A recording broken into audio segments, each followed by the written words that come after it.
To the disappointment of brick-and-mortar bookstore fans here in the Bronx, this Barnes & Noble will soon be making way to a new retail store. The writing is on the wall, well, at least on the window, at this Bronx Barnes & Noble. A big clearance sale and a push to go online. Actually, we probably do not need to say this Bronx Barnes & Noble because this is the only Barnes & Noble in the Bronx, and it's closing at the end of the year. It's everything. I mean, we come here to read, we come here to hang out, have a little Starbucks, spend time together, talk about our problems.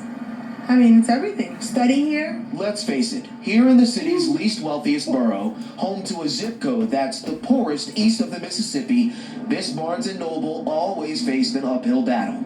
There is no subway station in sight, and this strip mall, which sits along I-95, isn't exactly located at the cross-section of popular MTA bus routes. But for those who are able to make it here, the trip is worth it. Our first Barnes & Noble where you could bring your kids. You don't hear stuff like this coming to the Bronx.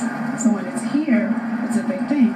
Barnes & Noble's Vice President of Development tells Pix11, quote, "We worked hard to extend our lease and had extensive discussions with the property owner in hopes of coming to an agreement. The property owner has decided to lease the space to another retailer who was willing to pay more. There was a time when we collectively wept for the independent bookstore, those Main Street mom and pop shops that were slowly but surely gobbled up by, you guessed it, the Barnes & Nobles and other huge brick-and-mortar behemoths, creatures of capitalism. So yes, while the looming closure of the Bronx's only Barnes & Noble is surely a loss to members of Team Page-Turner, perhaps this is just evolutionary karma.